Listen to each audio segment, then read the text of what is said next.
About quarter to midnight on the 18th of April, the police got a call from a woman saying that she was in Chiltwell Street in Glastonbury and that she had stabbed her lodger. Step away, step away, step away, step away now. When they arrived, there was a man at the bottom of the stairs. He was unconscious. Kick on the floor, turn over. In an adjacent room was Dawn Lewis, who also had injuries, quite hysterical at that point. Okay, I've got colleagues with him, just calm down. After the paramedics and the police had tried to give as much intervention they could, it was apparent they weren't going to be able to save his life, and he was pronounced dead at the scene. The man is 61-year-old Glenn Richards, who has lived with Dawn Lewis as her lodger for the last 8 months. I can't remember the duty, okay? Right, It's okay, cheers. okay. Right, it's okay. Bring your hand, swallow your back. Yeah. From the outset, it was on that initial phone call, she's saying, I was attacked by Glenn, she's got the injuries, and I've attacked Glenn, but I was scared. Is Dawn telling us the truth? Am I dealing with a murder, or a self-defence killing? Dawn was definitely into the hippie vibe. She was bright, bubbly, very much an extrovert. She liked to socialise. In 2019, Dawn Lewis, aged 50, moves into her dream home, a large country cottage in Glastonbury, Somerset. She was very well known in Glastonbury. She was described by some as a Glastonburian, which is someone who embraces the alternative lifestyle that Glastonbury is widely associated for. Dawn had a really tight friendship group in Glastonbury, especially around the Chiltwell Street area. They're very, very friendly people that embraced anybody that joined that community, it would seem. So, it's a typical street where if you're short of a bag of sugar, you go and ask your neighbour and your neighbour will give it to you. I don't remember when I met Dawn first, but basically you'd meet on the street, just outside, and just became friends. We had an open door policy here. We were actually going back and forth in between houses. Dawn is loud, bubbly, likeable, in your face, be too much. Dawn wants to be the life and soul of the party of all things, so she's the polar opposite of Glenn.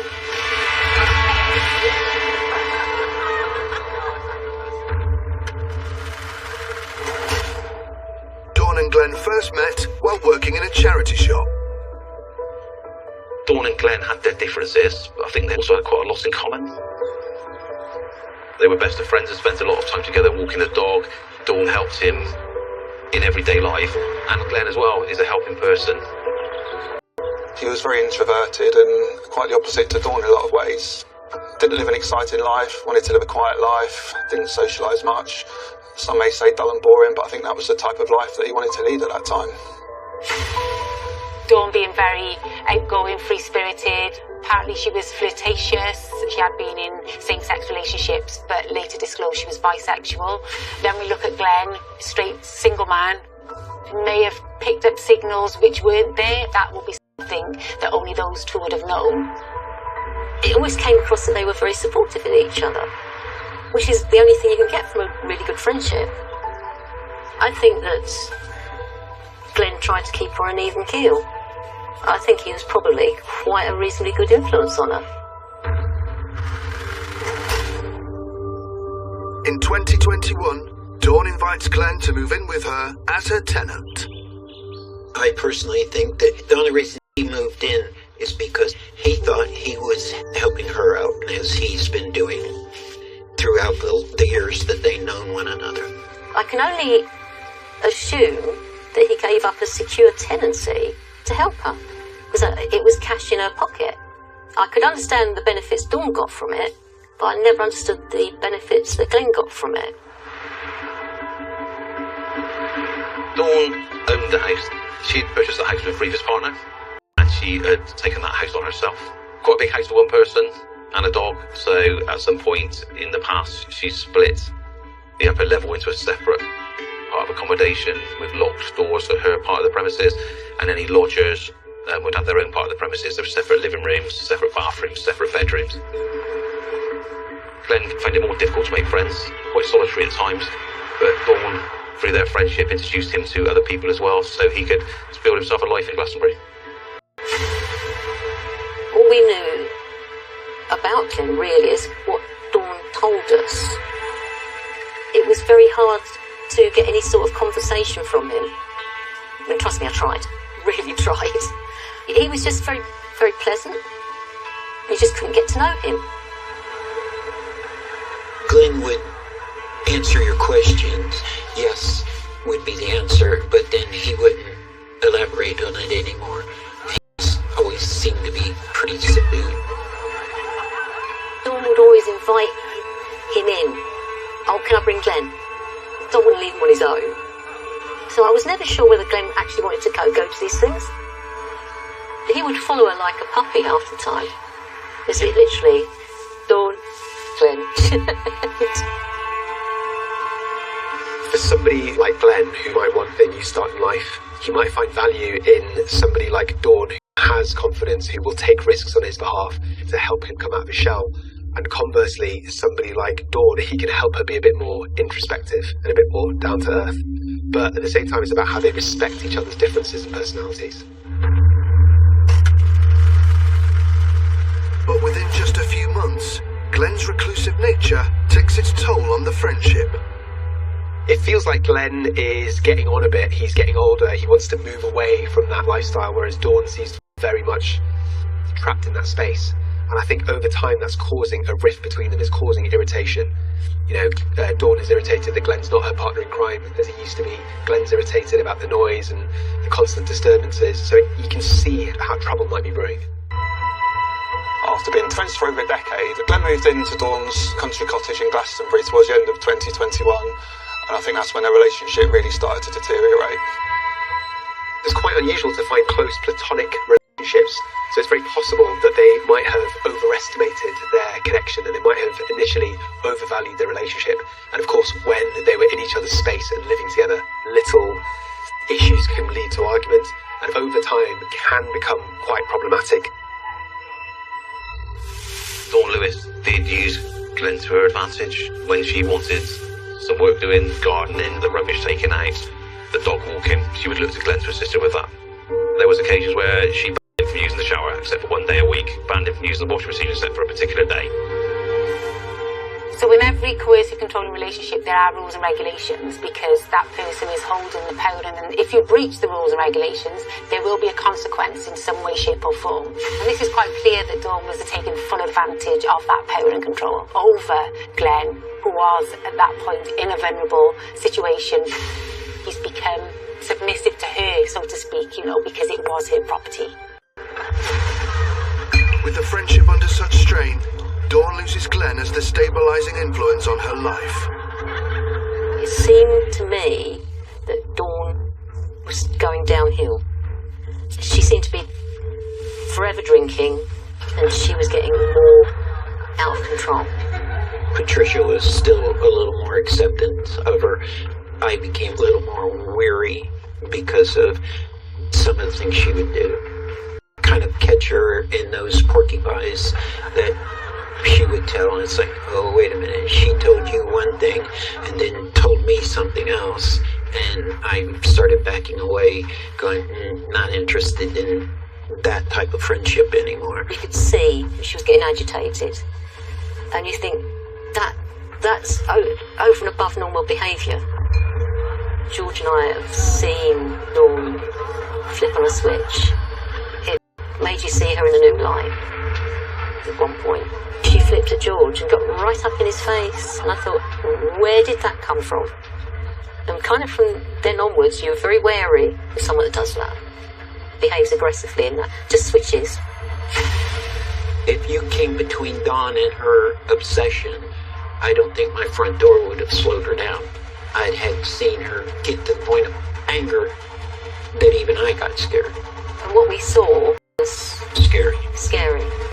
Now, of course, this could have just been a one-off incident where she lost her temper in an extreme situation, but it could potentially indicate a pattern. So maybe Dawn isn't everything that meets the eye. Maybe she's actually more violent and potentially aggressive than she likes to portray herself. By March 2022, Dawn wants to move on. I think, basically, Glenn may have been an inconvenience. She got bored with it. She was wanting to move him out so she could bring someone else in. Someone that may have fit her scenario in her head that she needed to do what she needed to do. She got her sights set on something else.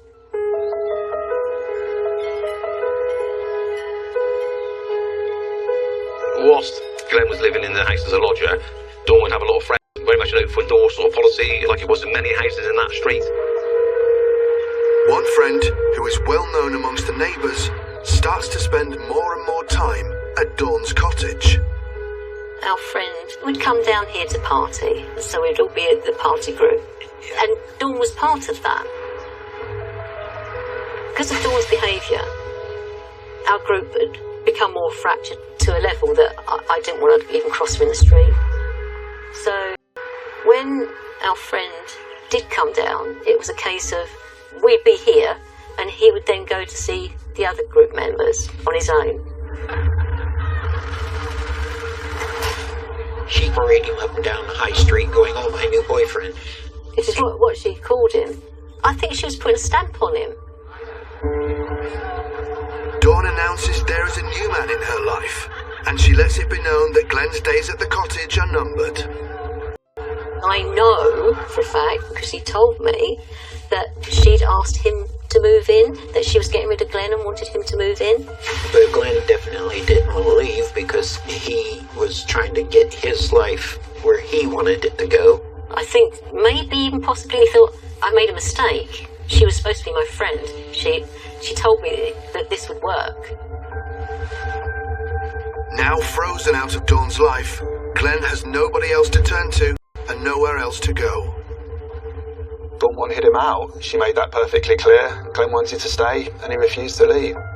Glenn would regularly complain about the noise that Dawn was making, whether that was just her general brashness, her general loudness, throwing parties, socialising. I think it was just the world that she lived that Glenn wasn't a part of. In one text, Glenn described Dawn as a grade 1 narcissist. He would also regularly tell her that he wasn't a threat, but he wasn't moving out and he wasn't going anywhere. Easter Bank holiday weekend, the once supportive friendship hits rock bottom. Dawn's back garden was very long, 100-odd feet, up towards Glastonbury Tor, and towards the top of that garden was a teepee that she used to use to entertain guests. Glenn's bedroom at the top of the house did overlook the back garden. You could hear what was going on at the top of the garden from Glenn's bedroom. I remember one evening, our friend was going there, and there was a noise. Even I could hear the noise. We do know that Glenn sent Dawn a message asking them respectively to be a bit quiet because it was disturbing him, and he also interpreted the noise they were making as a sexual act. And the conversation he had with Dawn was that she was being disrespectful to him, making that sort of noise in the garden underneath his bedroom window. I'm pretty confident in saying that that probably instilled a little bit of rage in him.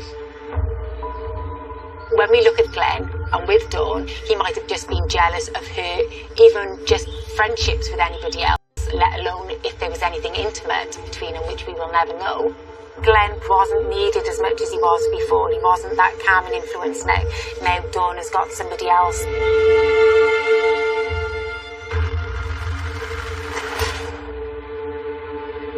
The following evening, Dawn turns to a female friend, claiming what is truly happening behind closed doors. Dawn had texted her to say she was really worried about Glenn. I'm scared of Glenn. He's really scaring me. I've got my doors locked, and my dog is behaving in a strange way, and Glenn's pacing around like a caged animal. Dawn said that she'd become increasingly concerned about Glenn's, she described it as erratic and obsessive behaviour. She described where Glenn was caught wearing her underwear. Dawn claims that Glenn deliberately walked in on her while she was having sex. We do know that Dawn actually said to Glenn, to stop watching me shower. Why was Glenn watching her have a shower? Was the door left open to the bathroom for him to sort of look at her having a shower? Or did he sort of impose himself and push the door open to watch her having a shower? So obviously there's lots of mixed signals going on with the relationship. This is just an explosion waiting to happen. These are things that Dawn was saying was happening within the privacy of her own home. By all accounts, there was no boundaries in terms of Glenn's mind, and Dawn had got to the stage where she was actually telling people she'd become frightened of him. I think anyone who heard her tell that story shared her concern, and that was one of the reasons she said she wanted him out of her cottage. But Dawn says despite all this, Glenn is still stubbornly refusing to leave. He was adamant that, no, I'm not going anywhere. I haven't done anything wrong. There's no reason that you can just simply kick me out. And that frustrated her more because there was no way that she could just say, get out, you have to leave. Because he was there, he was paying the rent. When we dig a bit deeper into exactly what the tensions were between Dawn and Glenn, we have Dawn's perspective, and she claims that he was committing some pretty odd and creepy behaviour, and there might have been, to her, some red flags of potential sexually predatory behaviour. From Glenn's perspective, he perhaps felt that she was leading him on to a degree, so harbouring this kind of resentment over time is very dangerous.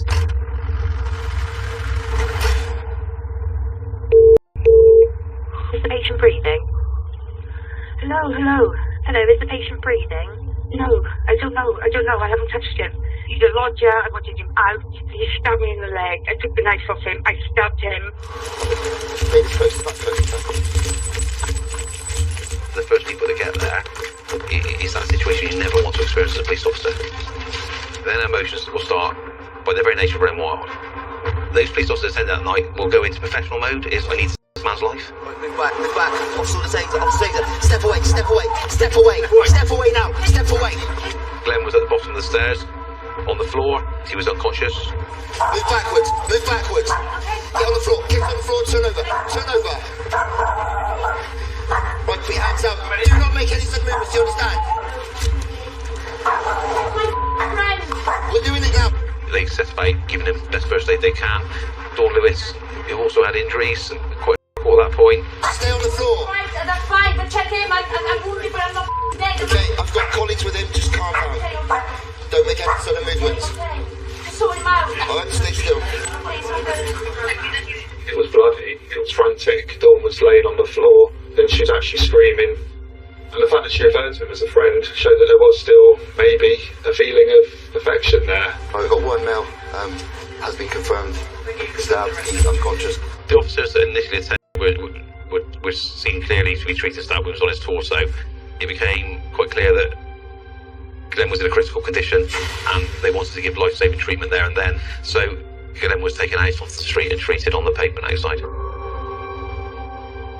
This person is in their potentially in their last gasps of life, and whether they live or die is somewhat dependent on what you do at that stage. Also, dealing with the suspect still in the premises, injuries to her as well. There's so much going through these officers' minds. Right, listen, I'm going to approach you, okay? Don't make any sudden movements. No, love, I'm not. I called the ambulance and come to you, okay? Right. It's okay. Bring your hands, swallow your back. Yeah. Right, at this moment in time, you're under arrest for GBH with intent. You don't say anything but main offence. You do not mention when questioned, something which later on in court. Anything you do say may be given evidence, do you understand? Despite the emergency service's best efforts, Glenn Richards is pronounced dead at the scene.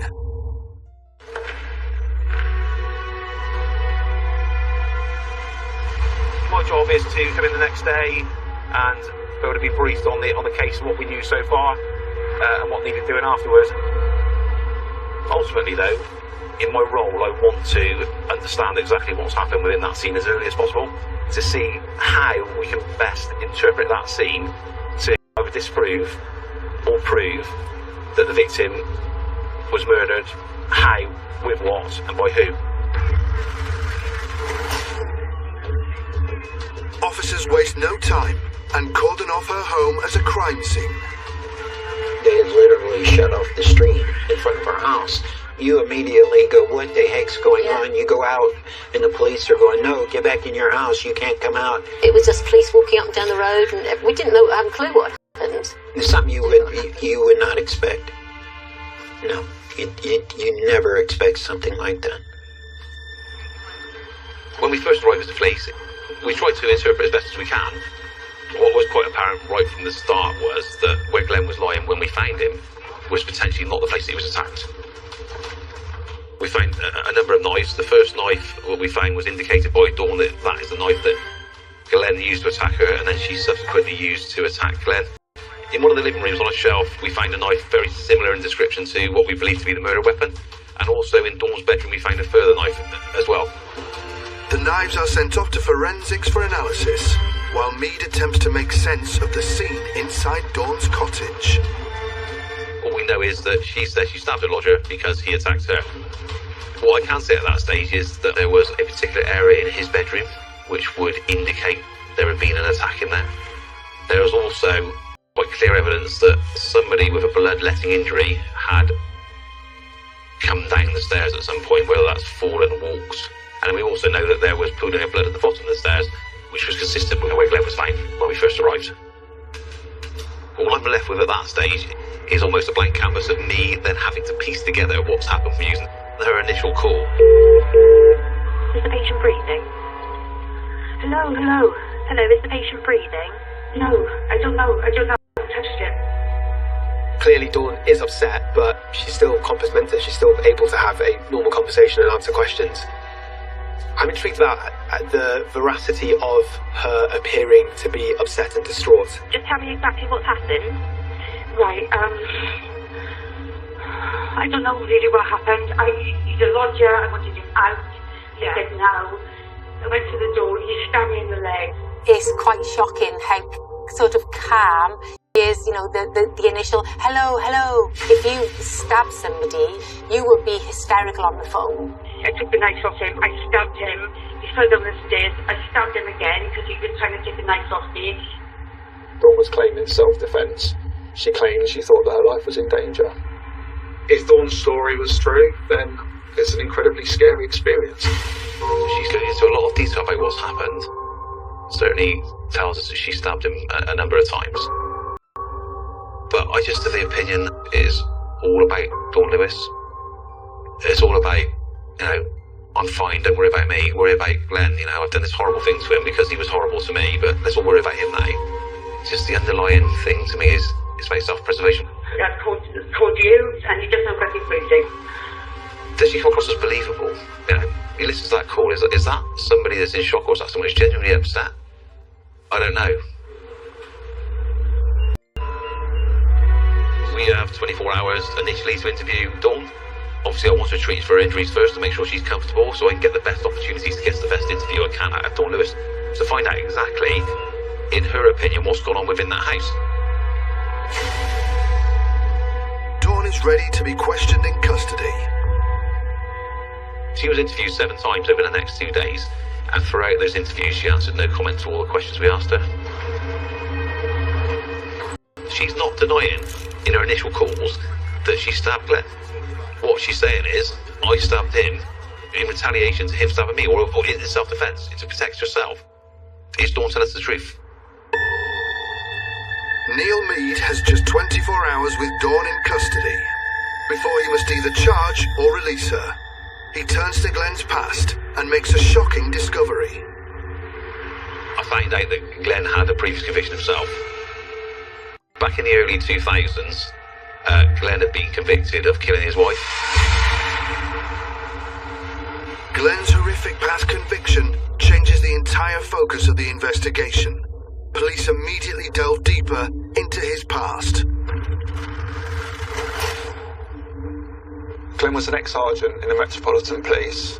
He got married in 1992, but by 1998 their relationship and their marriage had completely fallen apart.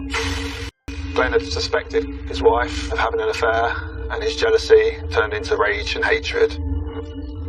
We know he was released from duties due to mental health. It probably would have been intent if I can't have nobody else will. A restraining order was put in place, and for him to breach it as well, he's showing that he doesn't care about authority, that, you know, he's going to do everything he can to get her back. Glenn had become obsessed and wasn't willing to let her go. He was described at the time as being a control freak, very jealous, and someone his wife feared so much he had a panic alarm fitted at her home that caught the devastating attack on camera.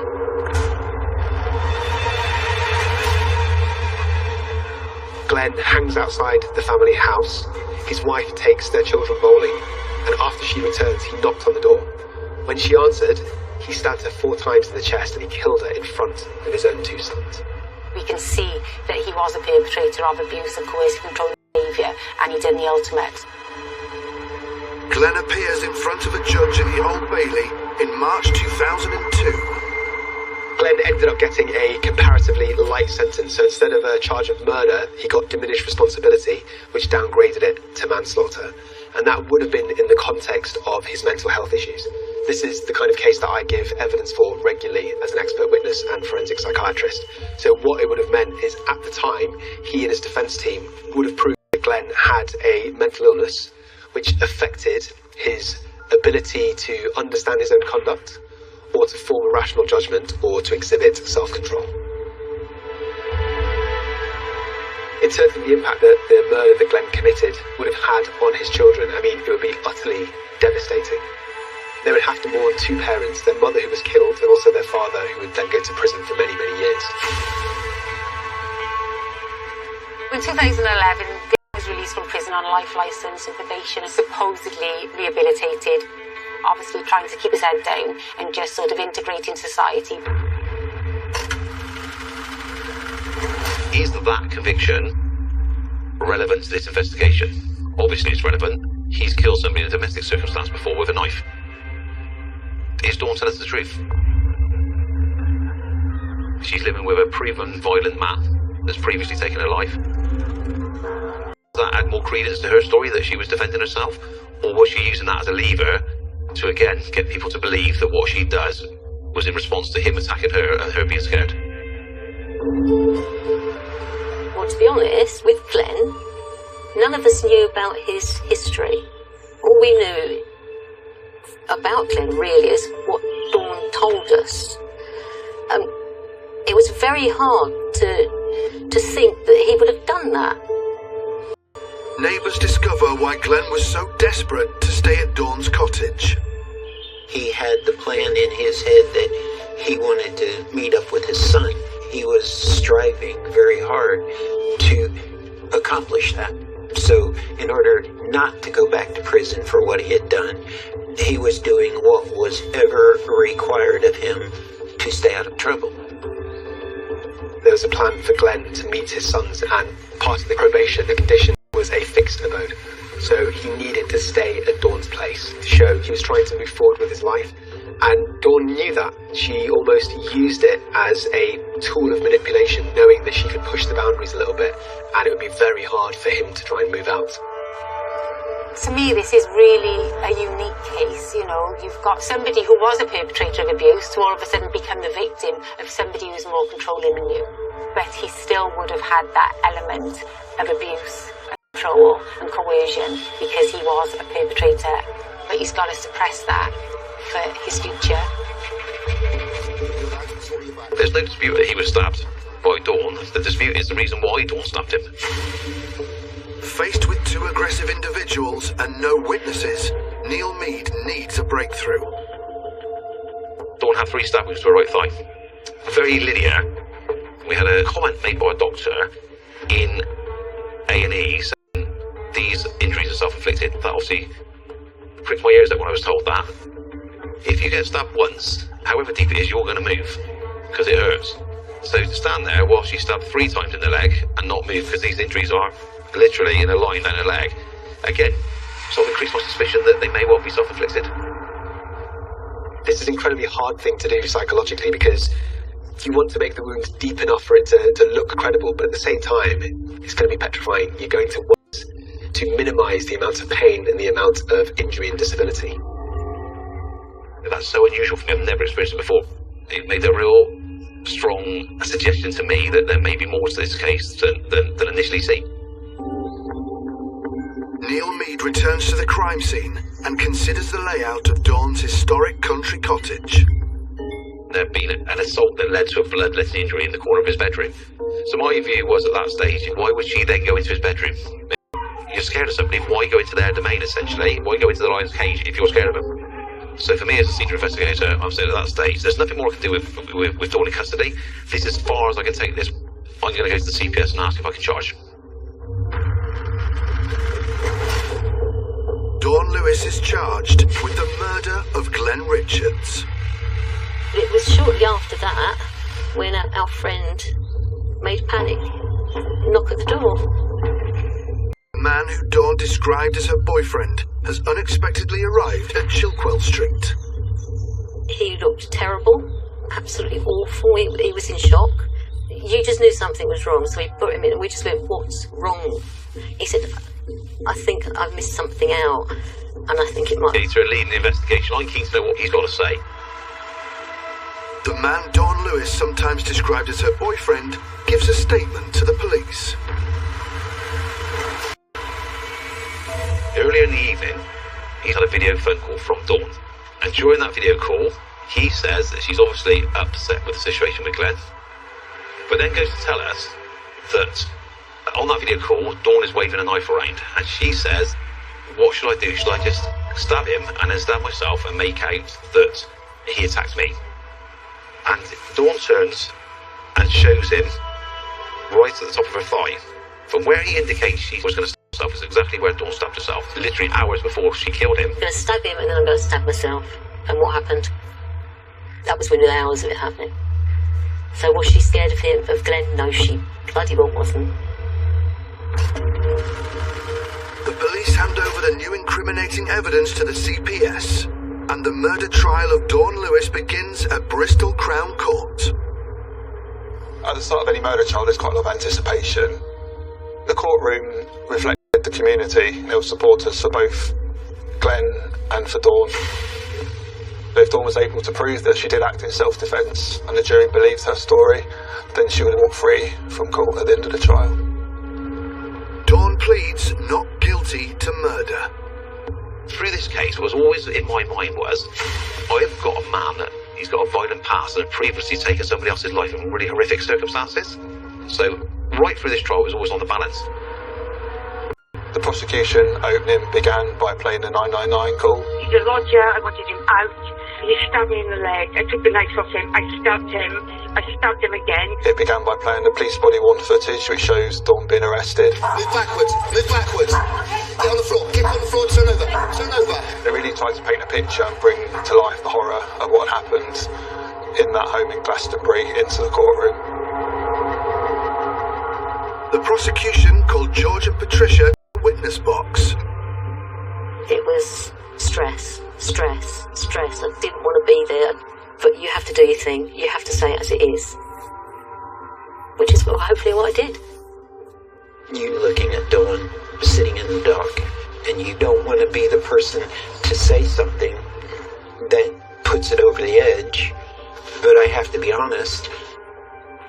You didn't know whether it was going to stick, or whether she was going to get off, or how long it was going to be. Are you free, or are you then at risk? That was my fear. Next to give evidence is the Home Office pathologist who conducted Glenn's post-mortem. Glenn sustained 5 stab wounds to the torso, and at least one of those would have been fatal.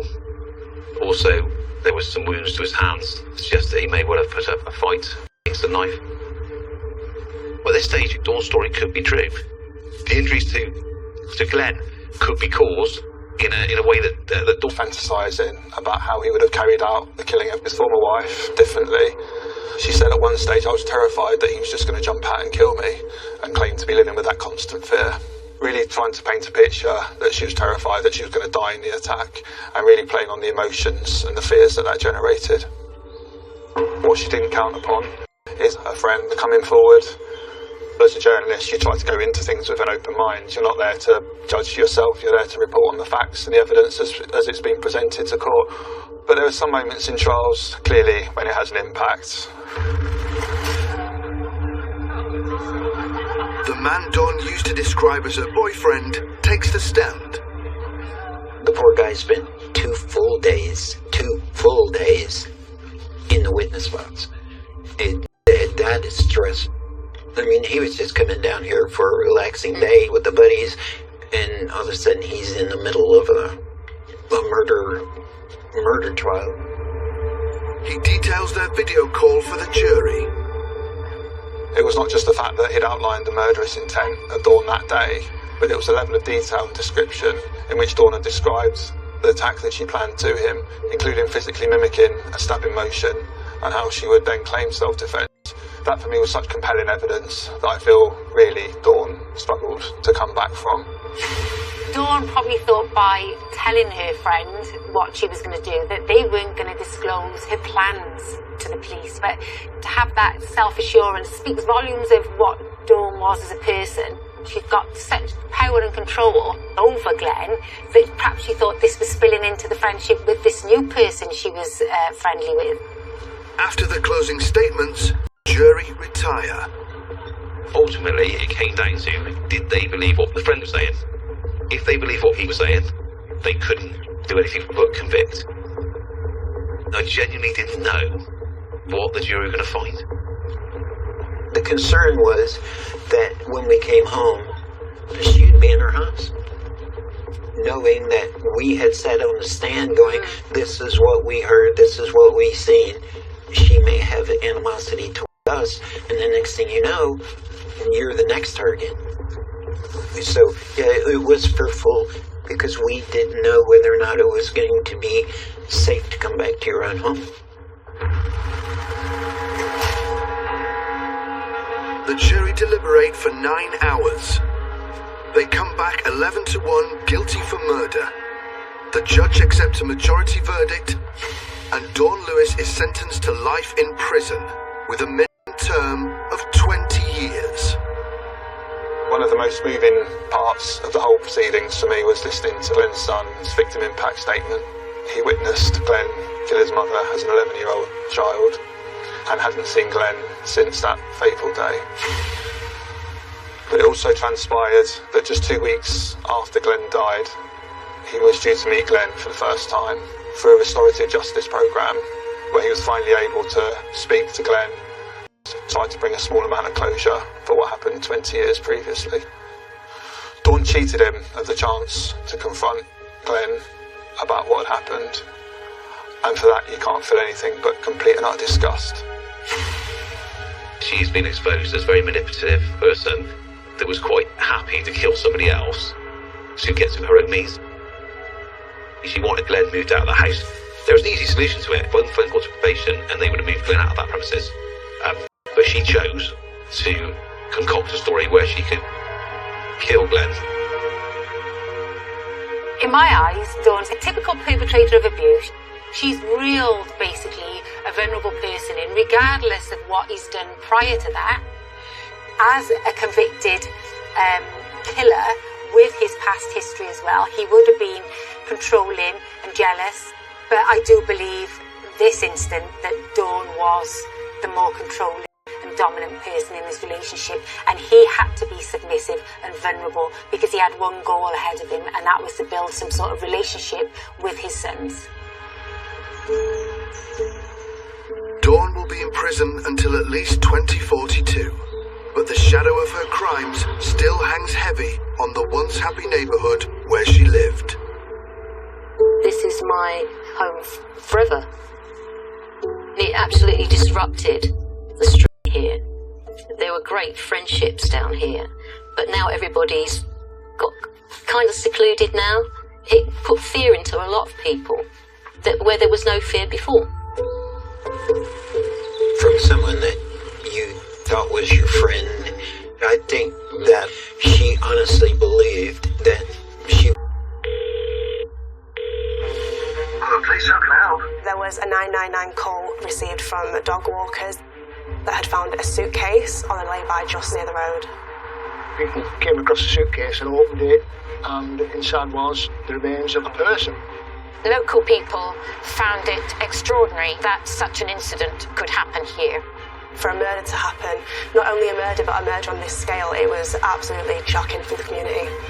We had knowledge that he had over £270,000 worth of debt, and he was struggling to pay off those debts.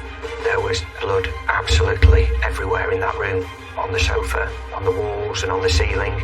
Through extreme measures, he used the alternative of planning the murder of his friend. Tintwistle is an idyllic village nestled on the edge of the Peak District. Tintwistle is a typical Peak District village. It's got a mixture of beautiful stone cottages. It's on the banks of the Longdendale Valley, and behind it are the Tintwistle Moors, known as the Nar and the Lower Moor. And it has stunning views over the Longdendale Valley and the 5 reservoirs. A very parochial village, where people can leave the back door open, no problems. In Tintwistle, everyone knows each other. It's a very, neighbourly feel. It's a very close-knit community. We've got a lot of people who have a lot of very good neighbours, and I think everybody supports each other. In terms of crime rates in Tintwistle, it's fairly, non-existent. But all this is about to change when the peace is shattered early one morning.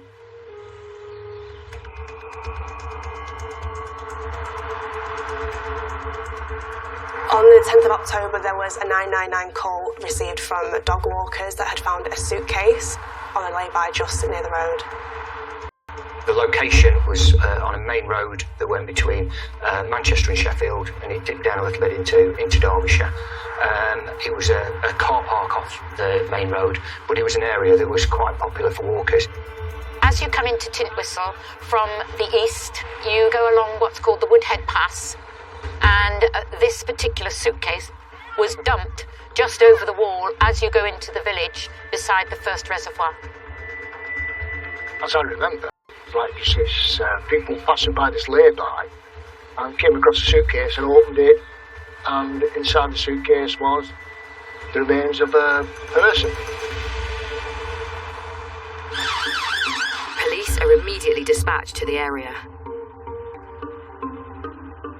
It was quite a long drive, really, from the point where I got the call to the point where I arrived at the scene. Just to give you some idea around the geography, when I first got the call, I was in Derby, which is here. The deposition site was all the way to the north of the county, to the north of Derbyshire, and as you can see, it's right at the very tip of the county. Upon arrival, they are met with a gruesome sight. It looks like the suitcase has been set on fire, and inside that suitcase we have a body of a man whose head has been removed, whose arms have been removed, and whose feet have been removed.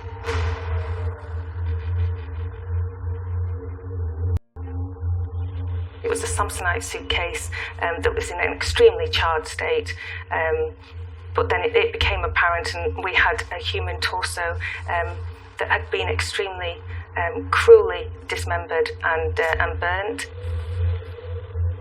As a crime, this is really, really vicious. For somebody to remove all the limbs of a body, never mind commit the murder itself.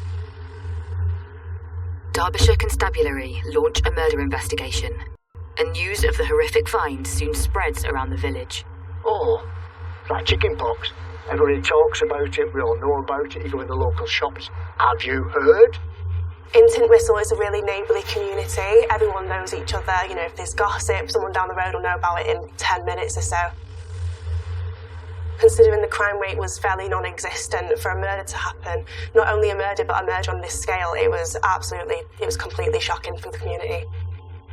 I think local people found it extraordinary that such an incident could happen here. I think, like all major crimes that happen in what everybody would regard as somewhere quiet and peace-loving, it adds to people's fear that something else could happen, or something else could happen as a result of it. Police immediately cordon off the crime scene. The biggest you've got here is around the open. So there's two things. There's the weather. So rain can come and wash away your evidence. But secondly, you've got your privacy. This is a really busy road. There's lots of traffic coming through, and you need to protect the privacy of that individual. That's really important. Really what you want to do is secure and preserve as much evidence as you can. So there would have been things like identifying where the scene is, making sure that it was cordoned off, that there was enough police officers to ensure that nobody stumbled across the scene. Beyond the scene, you might be looking at the searches. Has anything discarded, any clothing, any weapons, etc. So this particular point is very important from a forensic point of view. So you would want to be able to get some of your experts down, you want your crime scene manager, you'd really want your pathologist to be coming down to having a look at the scene, just so they have a full understanding of what's here, so that they can do a better job down the line. And what I would do there is I'd have a discussion with the crime scene manager about the best way of removing the body to a hospital, but also make making sure that we didn't lose any evidence while we were in that process, because the evidence that you might lose might be the only evidence that you get that helps you with the case. Once you start moving a body, then the issue there is a potential loss of evidence, so there'll be some sampling requirements there and then, even in the circumstances where a body's been burnt. For example, there may well be fibres that have been transferred from the offender to the body, or alternatively to the suitcase that haven't been damaged. It's really important to pick those up at that point. The body is removed, and police focus on one thing. But I think when you look at the wider picture around this is somebody's life. This is that they've lost, and what I really want to do is find out who the family is, who are the relatives and the friends of this individual, and they need informing at the earliest opportunity. This was going to be a huge challenge for the police now, because there's absolutely nothing to go by. They've just found a torso. There's nothing to identify the person, no fingerprints. When you're looking at the difficulty presented by not being able to make an identification, the first things that we considered were things like the police database, and then we started looking at people who were missing, but because we had quite a wide geographical area, it was looking at people who were perhaps missing from West Yorkshire, South Yorkshire, Greater Manchester, as well as Derbyshire. But it's an arterial route, could have been from anywhere. With very little to go on, the pressure is on for the police to try to identify the body. You head towards the things that you are quite confident that will bring about an identification, but then when the obvious start to go, then it progressively becomes more and more difficult, and you start considering any other locations or any other information that you may get that you think will help you identify who this person was. So it made it a really difficult inquiry, where we were having to be very, very precise around the investigative tactics that we used to try and find out who were the people who were involved. Whilst the police await lab results from the pathologist's examination of the body, their attention turns to other lines of inquiry. So the first point of call for the police now would have been to conduct local inquiries, asking people if they'd seen anything, if they'd heard anything. When these things initially happen, all sorts of stories start to abound. But the question on everybody's lips is, who is the victim? Foremost in my mind was, there is a family somewhere whose loved one has been murdered, and they don't know about it. In the picturesque Peak District, police have launched a murder investigation after an unidentified body was discovered in a suitcase which had been set alight. So the condition of the body, when we found it, the head had been removed, both hands had been removed, and the feet had been removed. There were two things that I sort of realised quite quickly. One, that was a deposition site. That wasn't where the murder had taken place. That was where the body had been placed afterwards. And the second thing was, and it was around whether the victim and the offender knew each other. And I took the view that why would one take the steps to hide somebody's identity if they didn't know each other? So I sort of realised in my own mind that if I worked out who the victim was, I would be able to work out who the offender was. And if I worked out who the offender was, I'd be able to work out who the victim was. Unable to identify their victim, police await the results of the post-mortem. It's slightly unusual here, there was no cause of death. So this tells us that there was no marks or scars or any wounds on the body parts that we had recovered, and clearly the victim's head had been removed. When we looked at the information that we did have from the post-mortem, this was a light-skinned male, and that's all that we were able really to glean from that. From the post-mortem, there were no marks, scars, tattoos or anything that would have assisted us making an identification. Police trawl the missing persons database for any clues as to who their victim could be. At the time there was a lot of missing persons cases, so this could have been absolutely anybody. There's quite a lot of missing people reported every single day in Derbyshire. And it was a case of refreshing those every single day, because the person may not be reported on day 1 or day 2 or day 3, but every single day going through the detail of who those individuals were and seeing if we could make a connection between the body that we got and that person who was missing. With little to go on, Derbyshire Constabulary hold a press conference. The purpose of today's press conference is to ask for the public's help to identify the victim. We are working with other forces to ask saying whether our victim may have been reported missing in a neighbouring county. But we recognise that he might not have been reported missing at all. We are therefore asking members of the public to come forward if they have not seen a neighbour or a friend or a colleague, or indeed any members of their family, recently. A special call centre has been set up to take calls from across the UK, and we are urging people to provide information in relation to this murder investigation. Information soon starts to filter into the police. It became apparent that a number of dog walkers had seen the suitcase but hadn't realised exactly what was inside. So in order to better understand the time frame that we're looking at and understand when the body may have been put in the car park, we did substantial inquiries with people who'd been on the road. We were asking for people who'd got dash cam footage or people that had driven past, and there were a few positive responses out of that, which were able to tell us that the fire had been set late the night before. With 3 different drivers claiming to have seen a fire around 11:30 p.m. on the 9th of October, officers on the ground can now focus on who was in the area around that time, in a bid to identify the potential killer. So that was really useful from the initial investigation point of view to be able to really narrow those timelines so you could concentrate on that time period and work out from there what the offender had done, where he'd been, where he'd likely to have travelled to and from. Police now ramp up their inquiries. There was a bolt out of the blue, and we got a conversation. We got a phone call in from South Yorkshire to inform us that there was actually an ANPR camera on the A628. So the phone call that we got on that day was, do you know you've got an ANPR camera on the 628? No, we didn't. Well, thanks very much for telling us. That's really great. Police immediately trawl through the automatic number plate recognition cameras to establish which vehicles had passed through the area on the night in question. The police followed ANPR camera footage and located a Mercedes vehicle that triggered the camera just after 11 o'clock on Sunday the 9th, the evening before, and then didn't actually make it all the way across Woodhead Pass Road and to trigger the other ANPR camera at the other end. It was the only vehicle that passed in the window of opportunity. So every other vehicle only went in one direction, either towards Manchester or towards Yorkshire. All the vehicles, over 200 that had travelled along that road within the time period, down to one that had turned around and returned back to the Manchester area. That was a strong indication that that vehicle was the one that deposited the body here on the night of the 9th. After 10 days of round-the-clock investigations, and still having no clue as to the identity of their victim or suspect, this discovery is key.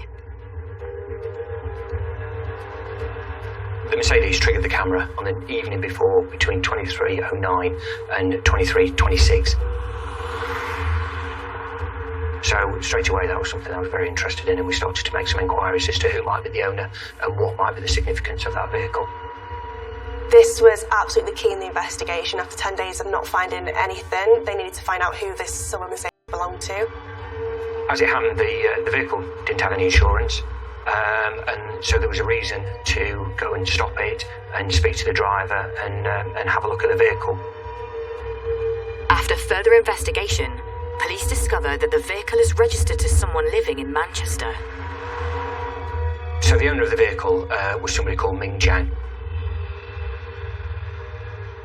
Once the vehicle had been identified, it was registered to Ming Jiang, and therefore this triggered for the police to monitor him, make inquiries as to where he lived, inquiries of where he went. There was so much pressure on the police. At this point in the investigation, it was very time sensitive. After 10 days, they really needed to find this person. At this point, the person who committed the crime could have run away, they could have covered up, or they could have very much so committed again.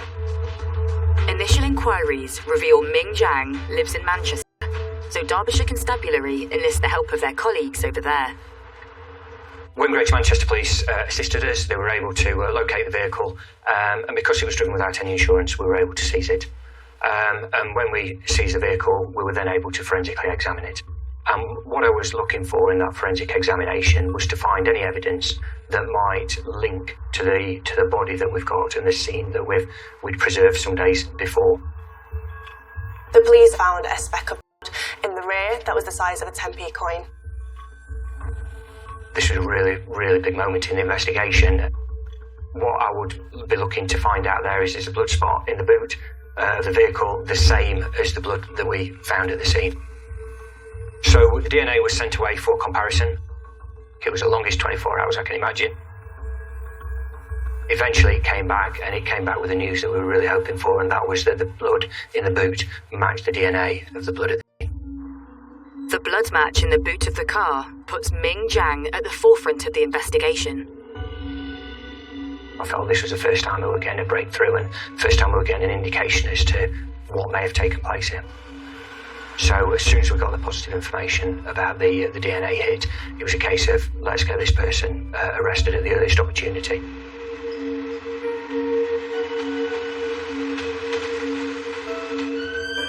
So Ming Jiang was arrested on the 20th of October. They'd attended a casino in Manchester where they believed he was, and he was arrested at that location. Now that the police have Ming Jiang in custody for questioning, time is of the essence to find evidence linking him to the murder. What is also part of the inquiry is to start doing an evidential search around him to understand where he lived, what his movements were, and whether there was any other evidence that would be able to glean from his home address.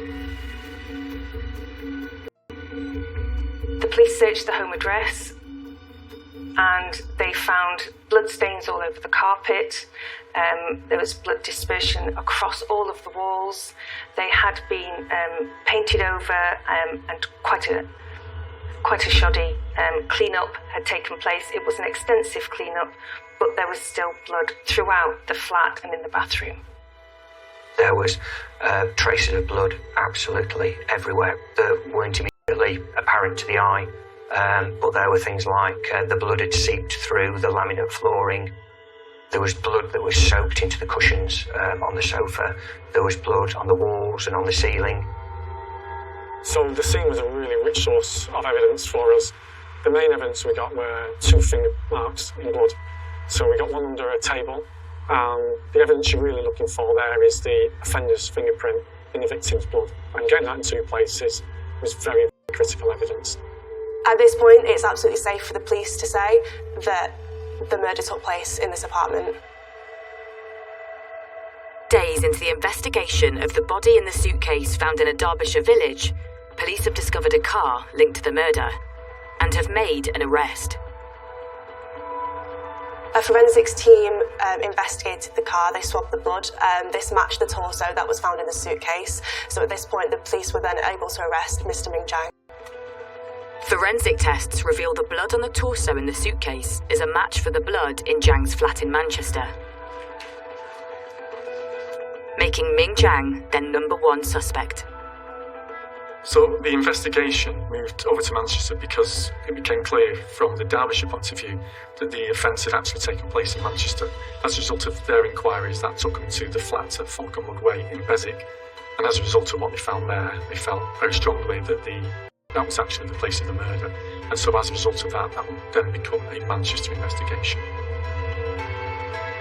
But police are no closer to identifying their victim. So as the inquiry goes on, the stress and the pressure builds.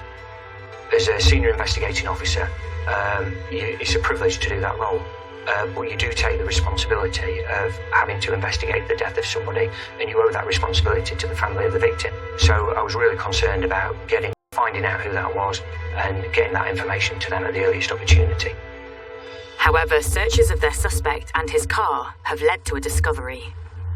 When we did the evidential search of the Mercedes vehicle, we found some banking documents of another person called Yang Lu. He had certain possessions on his person. At the time, he had his passport, he had his bank cards. And that led us to an address in Salford at Media City.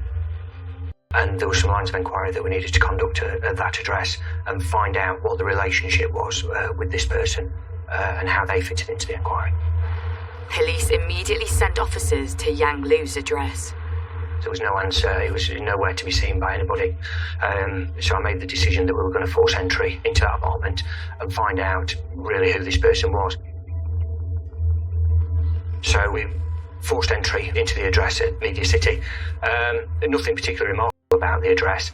But what it did allow us to do was take some items from there, which we knew the owner of that apartment would have left their DNA on. So very quickly we were able to send that away for analysis. Finally, there is a breakthrough.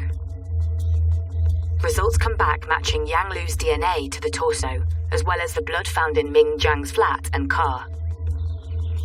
Almost 2 weeks after the discovery, police have the name of their victim. So what we did find out was that Yang Lu was a 27-year-old male, originally from China. Yang Lu came to the UK in 2000 to study, where he went to the University of Leeds. His family actually worked really, really hard to save money so that he could study in the UK and achieve his goals and his dreams. He finished his master's degree, and after that he stayed here and become a shares and stock trader. He'd not brought any of his family with him over here, so if you look at the reasons why he may not have been reported missing, his family simply didn't know that he wasn't where he should have been. Police now have the harrowing task of informing their victim's family. This was a really difficult case from a family point of view. Under normal circumstances, we want to inform the family in person, and in the end, we actually had to make the call to the family in order to inform them. That's something that we wouldn't normally do under any circumstances, but unfortunately, with the distance involved, we had no other option. I arranged for contact through Interpol with the Chinese authorities in order to let the family know. In the meantime, we allocated family liaison officers in order that we could make the process as smooth as possible. Yang's family were absolutely devastated when they found out, their only son had been murdered. They're not only murdered, but in such a vicious way. And then they arrived in the UK in the second week of November. Yang was very close to his family. They spoke on the phone near enough every single day. He actually vowed to go back to China and look after his family if one of them was to fall ill. And I think that just shows the tight-knit relationship they have, because he'd built himself this fantastic life in the UK and he was really willing to go back and look after his family. When the family was here, then I helped them in different ways because they can't speak English. So most of the time that if they have something do not understand about the police procedure, and I have to explain them. They were completely grief-stricken. They had lost their only son, who had come to the United Kingdom to study at university. He was a very clever young academic man and a very bright young man, and they were deprived of their son. With time running out to hold their suspect in custody, police need to work fast to build enough evidence to charge him. Ming Jiang is a danger to the public, and we would really want to be in a position where he'd be charged at that point. The secondary issue is he's a big flight risk. We'd be worried about him kind of moving back to China or elsewhere. We had to prove that he was the person that had committed that murder. We knew he was involved and could prove that to the extent, and we then had to build a case. There's no doubt that Ming Jiang tried to cover his tracks quite extensively, but the problem is there was just too much evidence. The evidence there in particular was extremely strong. It's almost the best evidence you can find at a scene, which was Yang Lu's blood and Ming Jiang's fingerprint. Police now believe Ming Jiang murdered Yang Lu in his flat, dismembered his body, and dumped his torso in a suitcase before setting light to it. But they need to work out the link between the pair and establish when the murder happened, so trawl CCTV footage in the days leading up to the discovery of the suitcase. CCTV footage revealed a man getting off the tram in Manchester. He crossed the road to meet another man, and they went in the direction of a flat in Beswick. That tram stop was the closest one to where Ming Jiang's home address was. The male he met up with perfectly fit the description of Ming Jiang, and in addition to that, we had telephone evidence that showed the two phones of Ming Jiang and Yang Lu came together, and interestingly, from that point onwards, the phones always remained together, and that was the very last time that Yang Lu was seen. With the evidence building, police make a decision. So I authorised one charge of murder.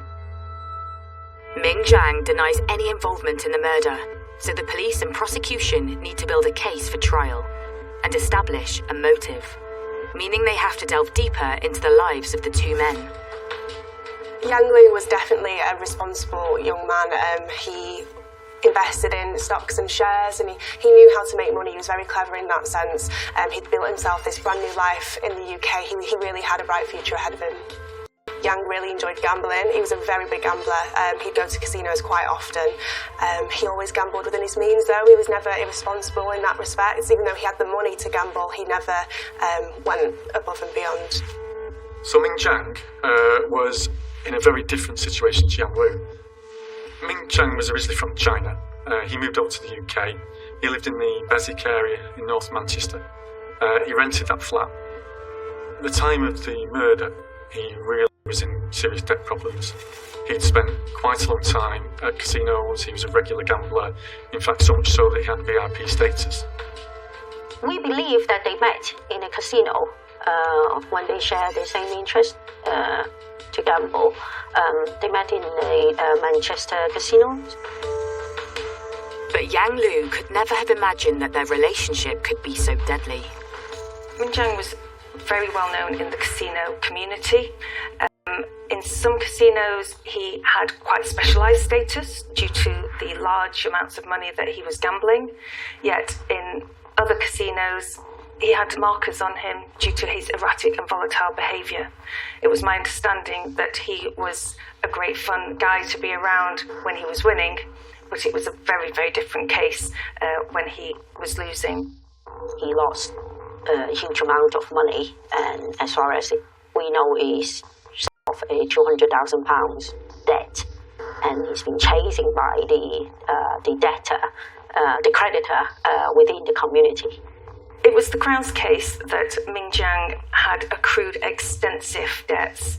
We had knowledge that he had historically acquired over £270,000 worth of debt within 2 casinos. He was struggling to pay off those debts. We knew that he had pawned some wristwatches for over £15,000 to try and keep the debtors at bay. Getting more and more desperate to pay off his debts, it appears Ming Jiang hatched an evil plan. Ming Jiang was in huge amounts of debt. He had no income or wherewithal with which to repay that debt, and the only way he believed he could do that was either through his addiction of gambling and waiting for the big win, or through extreme measures. He used the alternative of planning the murder of his friend. When the police found Ming Jiang, he was actually in possession of Mr. Yang Lu's passport and his bank cards. So at this point, it's safe to assume that he was trying to assume his identity. So Ming Jiang had taken Yang Lu's life, and then he took his identity. He basically used all his personal information in order to extract money through his bank cards. He even tried to sell his flat, and he was making good progress on that at the point at which he'd been arrested. There was nothing that he wouldn't do in order to extract as much money and value out of. In Manchester, Ming Jiang's trial for the murder of Yang Lu begins. So the trial was conducted in April of 2017. Shortly prior to the trial hearing, we did meet with the victims' parents, and we had to reassure them that we would do our utmost to be able to obtain justice for their son. The court hears how Ming Jiang had a checkered history. Ming Jiang was a Hong Kong national. Before he came to the UK, he was working as cabin crew for a German airline, where he was actually convicted for credit card fraud. The police found that he had convictions in Germany for shoplifting, convictions for identity fraud and forgery of documents in Switzerland. He had convictions for credit card fraud in Scotland. So as a result of that, as the reviewing lawyer, it was my job then to write international letters of request. I had to make formal requests to Germany and Switzerland to obtain evidence of those convictions, which we then subsequently at the trial hearing submitted as evidence of bad character. The prosecution believes Ming Jiang was planning to use his experience of identity fraud to build a new life for himself. It appeared quite clearly that Ming Jiang understood his way around the financial system, and the kind of things that he did and the way that he adopted the identity, for example by using Yang Lu's phone to contact banks, etc. And that showed quite a little bit of knowledge of how to basically defraud and use identity theft to his advantage. This was premeditated, it was planned. He had devised a plan to how he was going to assume his victim's identity and obtain all of his assets and walk away. He was probably going to walk away from his debts, take what money he could get from his victim and return to China. I believe that would have been his plan. The motive behind the murder was quite clearly greed. It was obvious that Ming Jiang understood that Yang Lu had a lot of money. He lived in a nice area of Manchester, he owned his own flat, he dabbled in stocks and shares, and the contact that they'd had together, we believe that there would have been some understanding from Ming Jiang's point of view that Yang Lu was pretty wealthy. During the trial, Ming Jiang's story changes several times. Ming Jiang showed no remorse whatsoever throughout the whole process.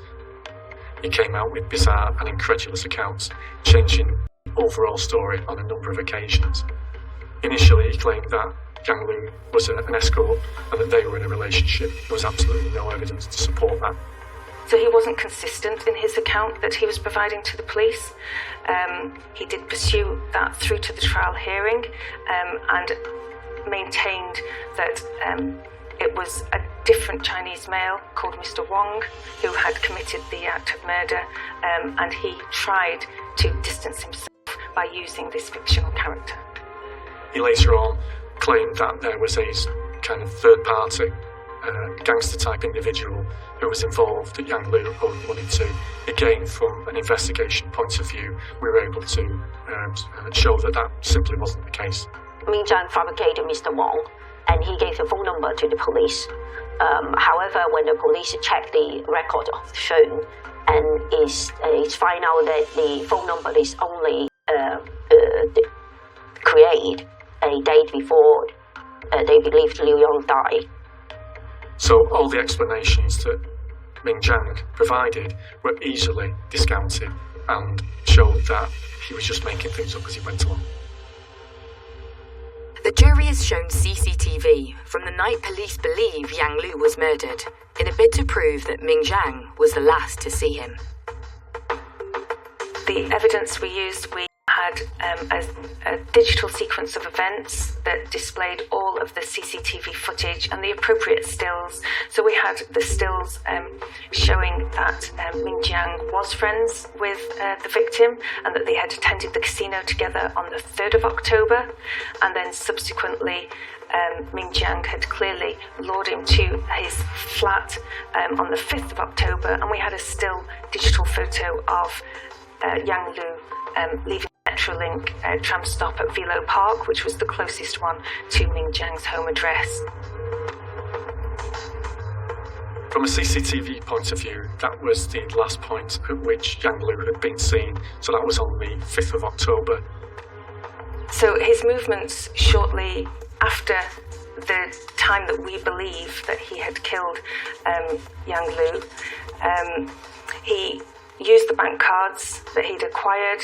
He used them at B&Q to purchase cleaning products, paint with which to paint the flat. He went to the petrol station on numerous occasions, and he was seen to be filling one, if not two, containers of petrol, which we then subsequently believe that he used to set the body on fire.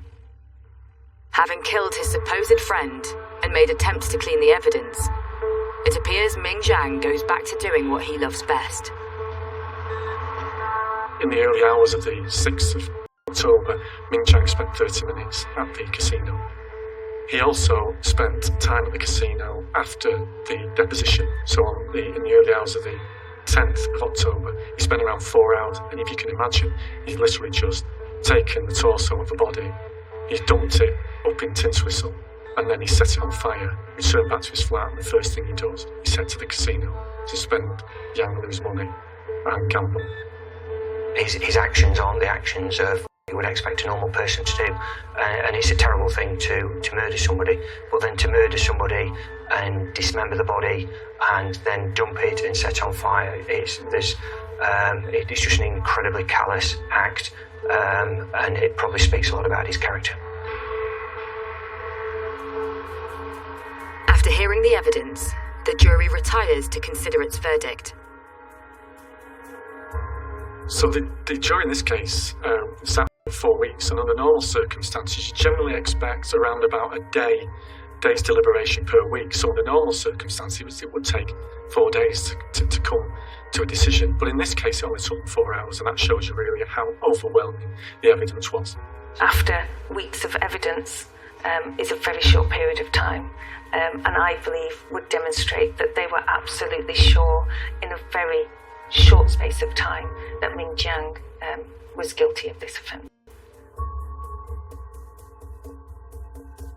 At the point that they gave their verdict, Ming Jiang was completely emotionless. He showed nothing at all. At that point, he went back into custody, and sentencing took place a week later. The judge actually sentenced him in his absence because he refused to come to court. The presiding judge made a point of stating that the starting point for the sentence would be 30 years due to it being solely the sole purpose being for gain, and in this case for money. However, he outlined aggravating features such as the extensive dismemberment of the body, the complete lack of remorse, and the misleading of evidence, and he made a point of saying that it might be that the authorities never deem him to be safe to be returned to the community, and that he could spend the rest of his life in prison. On the 2nd of May, 2017, Ming Jiang is sentenced to life in prison with a minimum of 33 years. He has never revealed the whereabouts of Yang Lu's limbs or head. The saddest thing about this murder is Ming Jiang's greed caused the loss of the life of a young 36-year-old man, leaving behind 2 very grief-stricken, distraught parents. His family didn't know the last time they spoke to him on the phone, the last time they saw him in person was going to be the last time. I think, it's really devastating that they never got to say goodbye to their only son.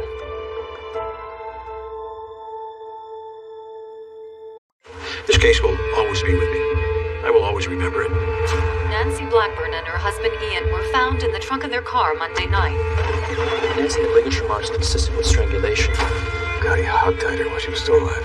There's no doubt somebody was being extremely cruel for whatever reason. We did have a series of break-ins over the winter. Some guy staying in vacant summer homes. You ever had either guy? Nope. We just call him the house hermit.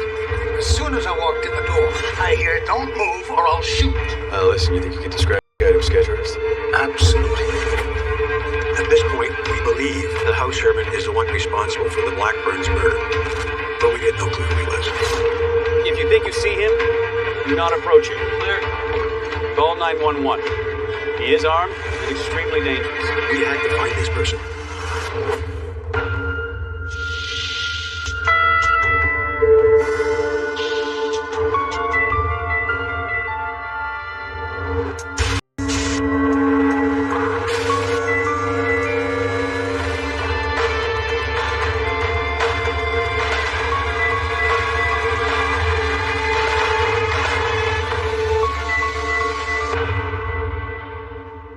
It was, I think midnight or a little bit later than midnight that I got the call. It was in the Forest Hill area in the north end of the city of Toronto. It's not normally where you expect to find any violent occurrence. It was unusual.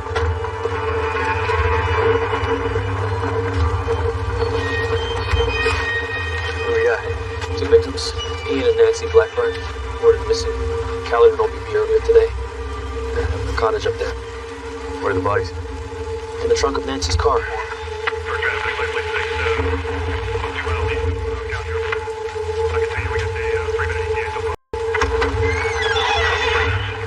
The bodies looked like they'd been in there for a while. The man was fully clothed and the woman naked. woman obviously had ligature marks around her wrists, her legs, her ankles. There's no doubt somebody was being extremely cruel for whatever reason to Nancy.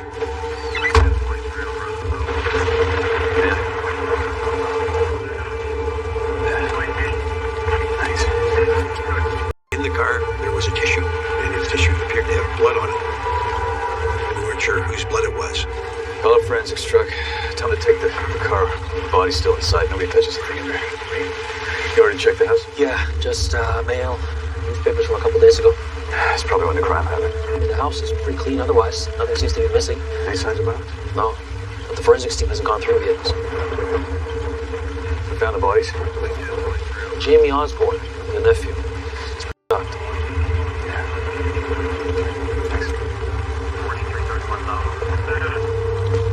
Jamie?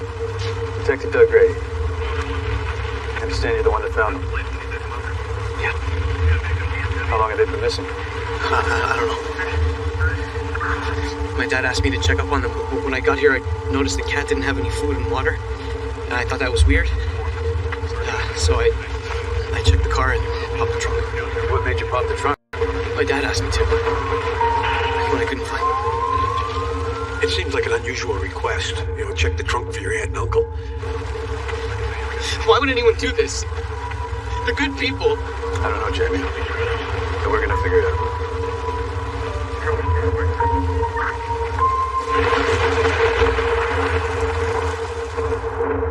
Nancy Blackburn and her husband Ian were found in the trunk of their car Monday night. The car was parked outside their North Toronto home. A relative made the grim discovery. The Blackburns had not been seen in 6 days. They appeared to be nice people. Everybody seemed to like them. Ian had a real estate business. Nancy, on the other hand, was a public health nurse working for the city of Toronto. They had no children. They lived in a nice neighborhood. They were your average, normal Toronto downtown people. We'd like to know the last time they were alive. That would help us to know the time of death. Police can't say where Mrs. Blackburn was murdered or when. The Blackburns owned another home in Caledon. A second family car was found in the driveway there. Police now say they don't know where the couple died. Was it in Toronto, where Nancy was last seen alive? Or in Caledon, where Ian went to repair the plumbing in their historic country home? Caledon is a rural area north of Toronto. It was becoming an up and developing area where huge homes were being. Ian and Nancy's farmhouse wouldn't be treated as a cottage retreat type of place. It was a large property. It was quiet. It was a nice place. Ian never parked there, For 25 years, he parked over there. You are? Orville Osborne. I'm married to Ian's sister. We share the property with him. Osborne. Your son found the victims, Jamie? That's right. Poor thing. Listen, if you don't mind my asking you, why'd you have him pop the trunk? Honestly, I don't know. We were desperate to find them. We hadn't heard from them all week. Then when I saw Ian's car parked there, that's when I knew something was wrong. But I never would have imagined. Sorry for your loss. Ian's father passed this whole area down to us after he died. It's a special place. See that round barn over there? That was built in 1890. There's only 3 of them left in the whole province. You know why they built them that way? Why? So the devil couldn't back you into a corner. Detective Grady? Excuse me. Was there any animus between the Blackburns and Orville over the land of that huge property up in Caledon? It was a possibility. Maybe there was a motive there. Hey. Jim Hutchinson. Nice to meet you, Jim. Call me Hutch. The OPP forensic team were going through that house piece by piece. The officers basically on their hands and knees looking at everything. And that's when we found this. We tested it. It matches Nancy's blood. That was our crime scene.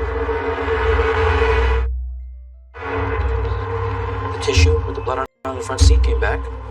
It's not our victims, so it could be the killer. Nancy had ligature marks consistent with strangulation, but not Ian. He died from a different form of asphyxia. They think he had a bag over his head. Oh, sexual assault? No evidence of it. God, he hog-tied her while she was still alive.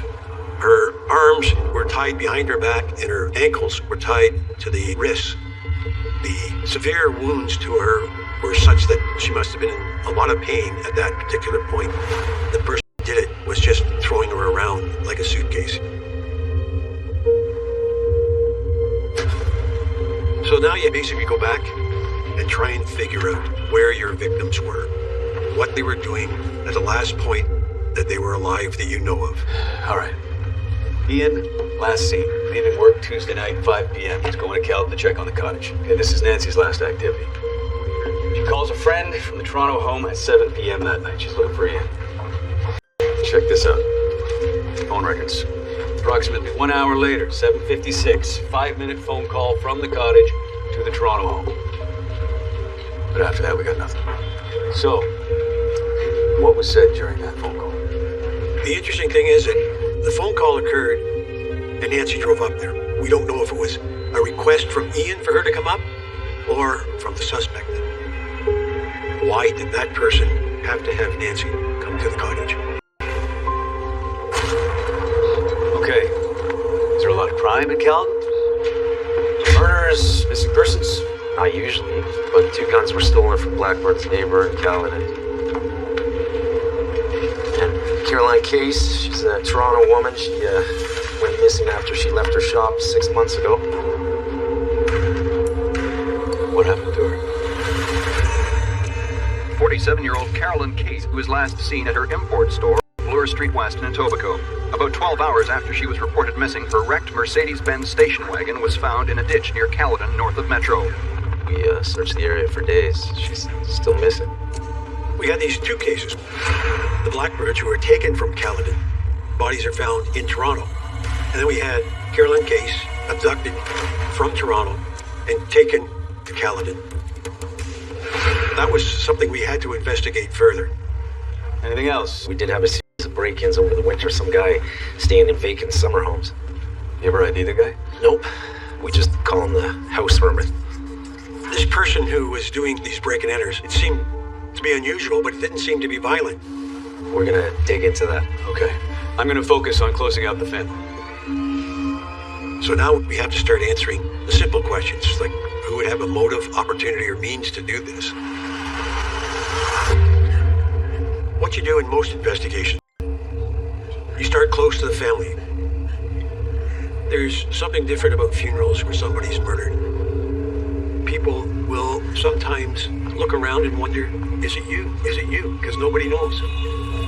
And I attended the Blackburn's funeral to see the reaction of people. Some people may feign remorse. Thank you for coming, Detective. Of course, my condolences. My son can't shake the image of their bodies in the trunk. And my wife is devastated. Ian was her brother. I don't know how to comfort them. I've seen cases where it's put on and it's quite obvious. In this case, I didn't have that because they're all decent people who unfortunately found themselves in an awful, awful situation. At the same time, the officers who investigated all of these break-and-enters spoke to everybody who reported a break-in that we thought was related to the house servant. We found that there was a similar incident, not in Caledon, but in a place called Tiny Township, north of Caledon. And Sam Appleton had a cottage there.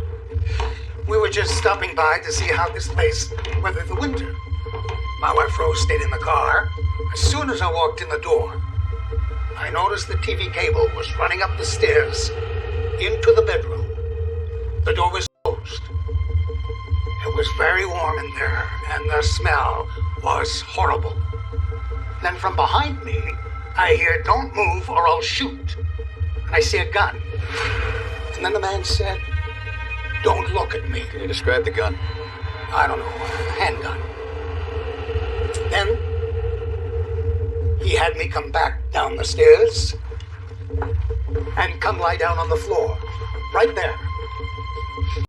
Then he tells me he's coming back to Toronto with me. He says he's committed a bad fraud and he doesn't want to go to jail. So we get in the car, me in front driving with Rose, him in the back. You didn't want to drive? No, he insisted I drive. I acted like nothing was wrong. I told Rose that the guy was just getting a ride back to Toronto, but she quickly realized what was going on. We come to a busy intersection. I said, either you shoot me here or get out now. Must have scared him because he just took our money and ran off. Sam Appleton was a pretty gutsy individual, but his story helped me understand what may have happened to the Blackburns. Listen, you think you could describe this guy to a sketch artist? Absolutely. We now know the house hermit was definitely armed. He's brazen. Is he a person who's now going to escalate his criminal behavior? We had to find this person. I finally get a call from the duty desk. An officer had found weird garbage out by the Blackburn farmhouse. You having a picnic? No, the house hermit was. I wouldn't touch that. Why, what's in them? Feces. Oh, these bottles are filled with urine. Urine in a bottle. Fecal matter wrapped up. It was totally unusual. Take a look at these. These are the handwritten lists he leaves behind everywhere else. It's military equipment. It's pretty obscure stuff. Warplanes, tanks, cannons, firearms. It was like somebody was playing some type of war game against themselves. It was getting warm, so people were going to be around their cottages. We were quite concerned about finding him before he could do something else. We now had at least a sketch of what the house hermit may look like. This person is out there somewhere, and we can't identify who he is.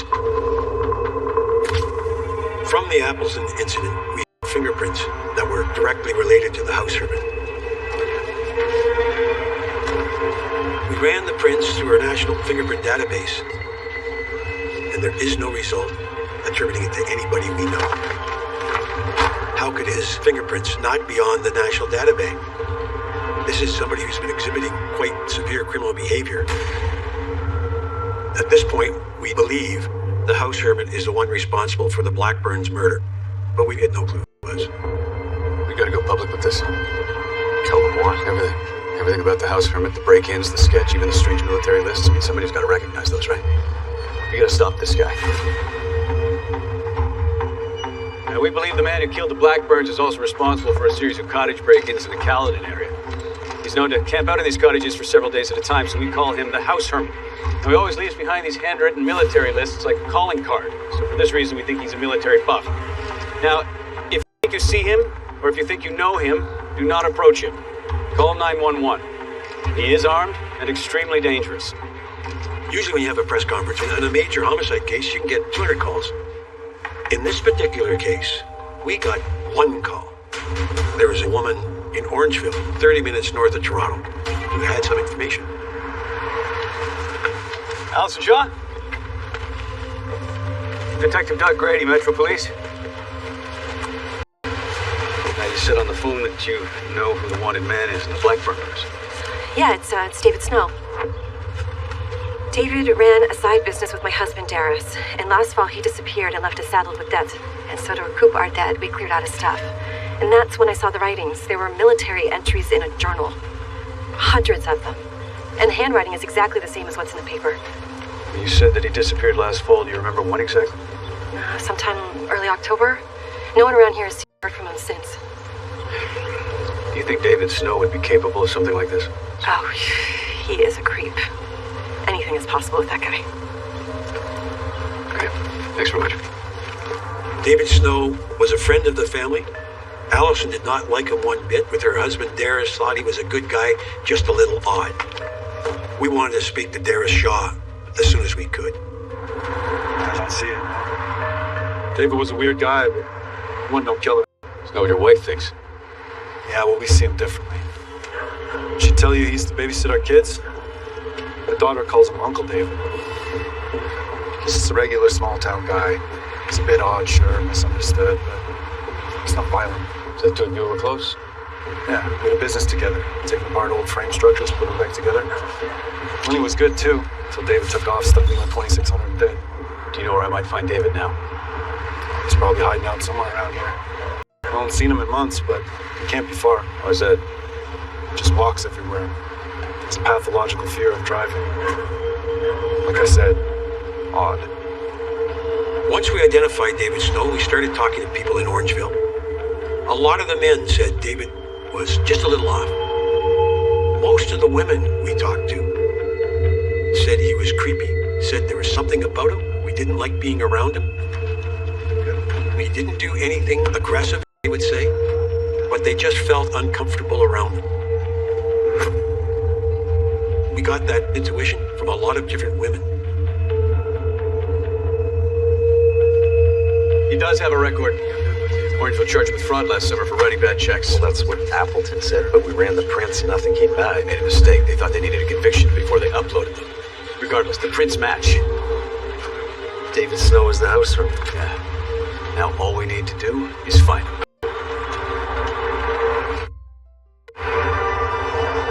We needed to talk to David Snow's mother. I'm hoping she's going to give us assistance in locating him. His mother lived in a nice neighborhood in the west end of Toronto.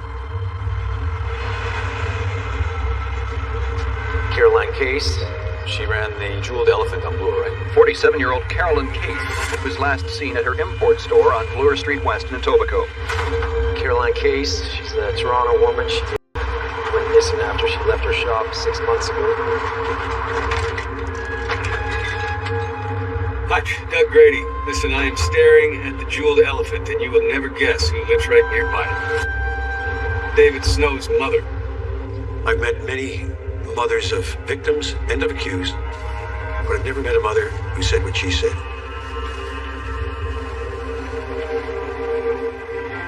I'm terrified of him. I'm so sorry, Mrs. Snow. Do you still see him? Not really. The last time I saw him was last fall, just after his antiques business had fallen apart. I was so scared before he came. I hid all the sharp knives. Did David ever physically harm you? Yes. That was the reason that I had to leave the house in Orangeville. The house where he still lives. She was afraid of her own son. She kept that house so he'd live in it and he wouldn't come live with her. He grew up in that house, the whole family did. One by one, we all left.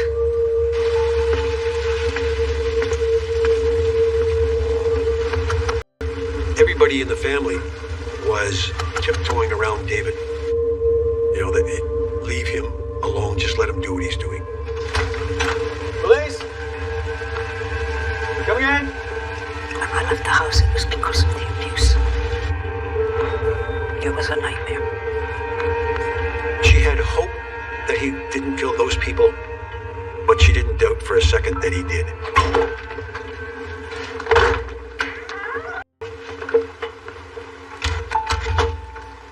David's mother confirmed that he attended her place in early October, the date just before Carolyn Case went missing.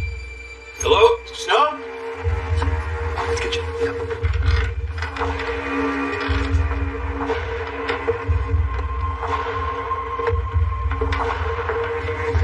Clear. Clear.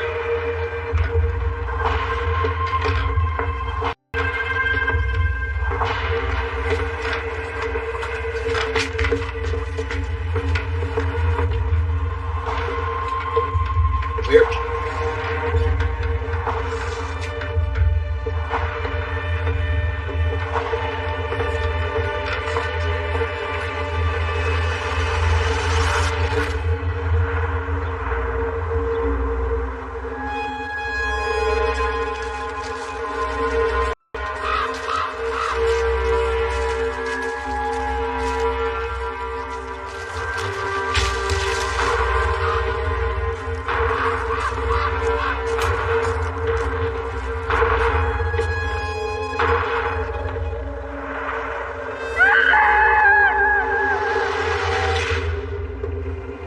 this house. It looks like somebody hasn't lived there for quite some time. Here, hold this.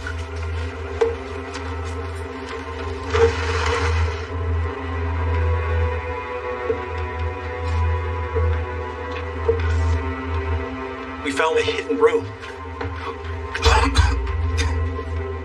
You should get in here.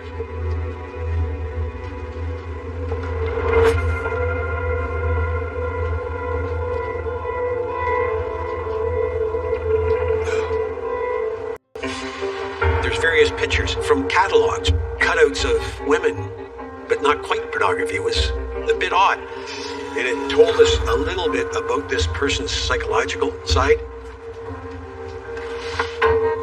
There's all kinds of military books with military equipment, ships, tanks, planes, all over the house.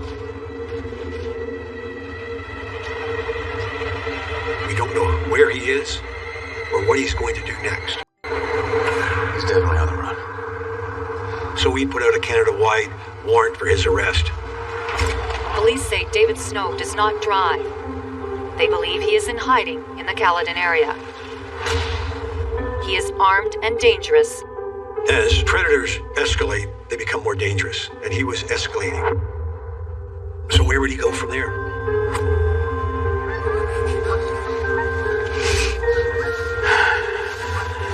Police are looking for anyone that may have seen Christina Robertson last Friday.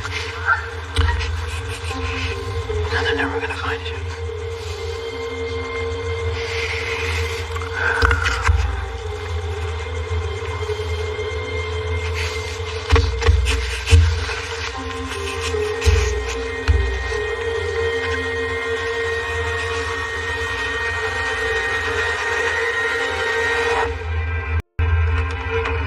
Just got another report on the house permit from Caledon. The owners just got back from a winter in Venezuela. This doesn't help. None of this helps. Just confirms what we already know. We need to know where he is now. I mean, he may still be in Ontario. He could also be anywhere in the country. All right. Let's send out everything we have on Snow.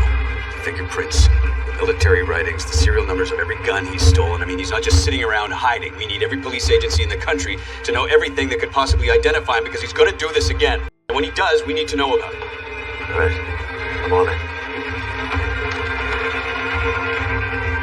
The whole time we're looking for him in the Greater Toronto area, unbeknownst to us, we find that he was out in British Columbia the entire time. What's happening?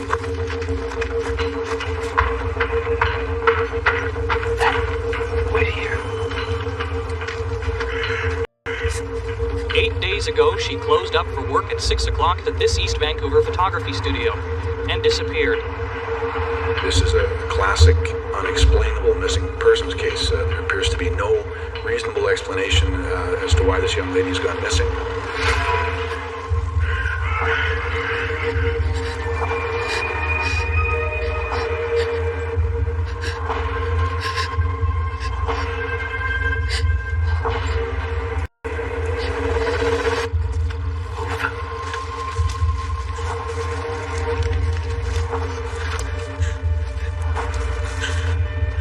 Found her at a video store.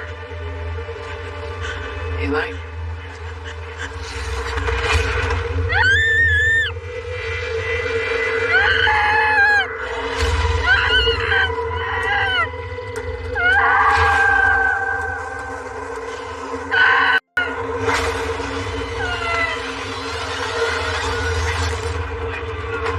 During that time, the video store clerk goes missing, and the RCMP find the car in Mount Seymour Park. Got beat out in Seymour Park.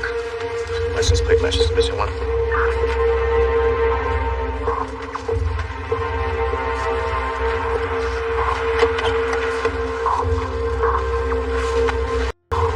In the car, they found a firearm that was stolen from Caledon. That's how we knew it was David Snow who had that car and was in that area.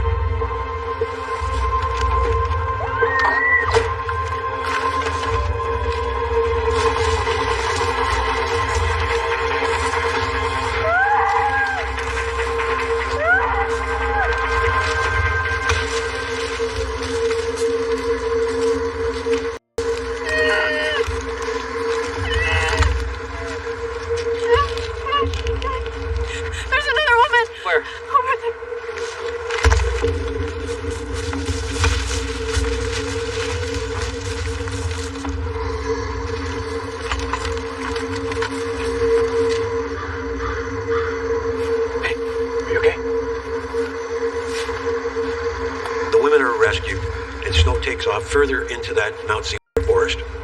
And so RCMP North Vancouver conducted the largest manhunt they've ever done. They're searching the forest and its maze of trails for one suspect. They brought in as many officers as they could because this guy was now out in an area that is heavily traveled by a lot of people. All vehicles leaving the park are being searched. All entrances into the area are closed. So at the same time, I get the first plane that's flying out west and go to Vancouver.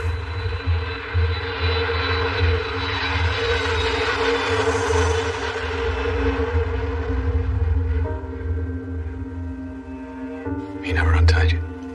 Once, when he kidnapped the other woman, he walked me to the car and he told me to wait for him. I was alone and untied, and I could have walked away. Why didn't you? I didn't know where he was. I didn't want to get shot. I was terrified. I remember thinking to myself, this is the end. He's gonna kill me. I'm so sorry I have to ask this.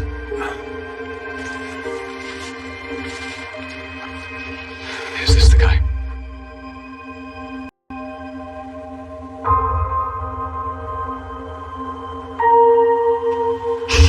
It's him. He felt like a very sick kid. And I was his toy. I was just something for him to play with. He had no conscience. He held her captive and tied up for 8 days. I was amazed by how she had gotten through this and survived it. She was a strong young woman. It's believed the suspect had been camping out in this dense parkland. Police believe he's still here, trapped within countless roadblocks. RCMP conduct a search throughout this particular park, and all night long it's going on. They have helicopters. These are huge parks with lots of forest areas within David Snow's comfort zone. And so he got to the Suspension Bridge restaurant, which is in the Capilano Park, and saw that there was somebody closing up the restaurant. So he took her to the back, not knowing the police were in the area. And an officer hears movement behind the building.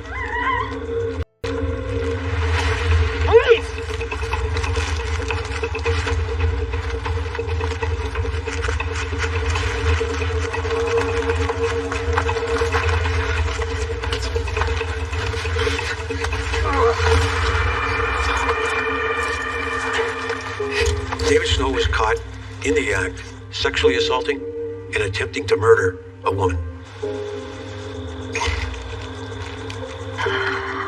An ambulance came, took her to the hospital right away, and she survived this incident.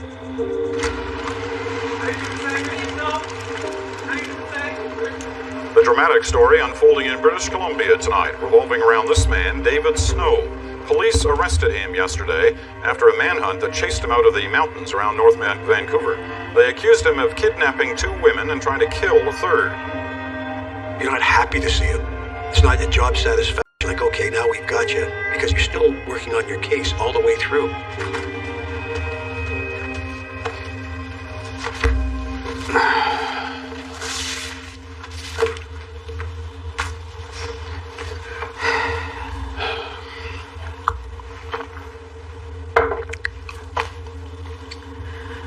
I've already spoken to my lawyer.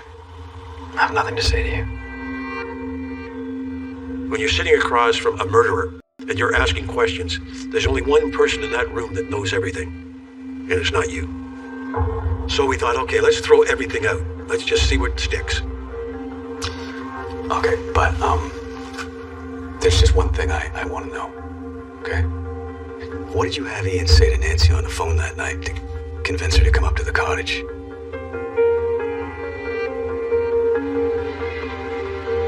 Alright, well, that's fine, David, because We know about everything else. You made it quite easy for us, actually. We know that you killed Ian and Nancy Blackburn. We had DNA of the tissue matching up with David Snow's DNA. It was a perfect match. That was basically the nail in his coffin, so to speak. Caroline Case. We know that you spotted her after visiting your mom one day. We know that you took her from her store. We know you made her drive you home. I'm gonna tell you everything. But I need a guarantee. What guarantee? I don't get a day. Over 25 years. I didn't want to make a deal with a killer and allow him a sentence that I felt was unfair for what he did, and that is life in jail, opportunity for parole after 25 years, but not an outright deal where it's 25 and done. We're gonna put you away for a long, long time, David. We felt so adamant that we wanted to find Caroline Case and that David Snow was responsible for her murder. There is no doubt in our mind. He is a reasonable suspect in the Caroline Case matter. We asked the OPP to do another search in that field where the car had been overturned. Today, a convoy of cars carrying up to 100 officers moved into the area to conduct a blade-by-blade search of the grass. Police found the remains to missing businesswoman Caroline Case. There was an autopsy, but there wasn't enough evidence to relate back to David Snow. I'm convinced that David Snow killed Caroline Case. But me being convinced is not enough. The fate of the man named the house hermit is now in the jury's hands. What we could do is only convict him for what we actually had. And we had him for the Blackburns, and so that's the ones we charged him with, and that's the ones we could prove. The Crown says the most important piece of evidence is a bloody tissue found in Nancy Blackburn's car. The stained tissue contains Snow's DNA. The only way we can properly speak for Ian and Nancy Blackburn is to have a conviction in the end. As the verdict was read out, Snow had no reaction, simply staring downwards, never looking at the jury. Life in prison with no chance of parole. We got a conviction for Ian and Nancy. We couldn't do it for some other victims. Asked by the judge if he had any words, Snow mumbled, "I've got nothing to say." I don't think he feels bad about anything he's done. He's a psychopath, and I think feeling guilty is something he's not capable of. I've had the occasion to actually be quite close to him and stare him right in the eye, and it's just a blank stare. It just doesn't seem to be anything there. Ian Blackburn's sister says justice has been served.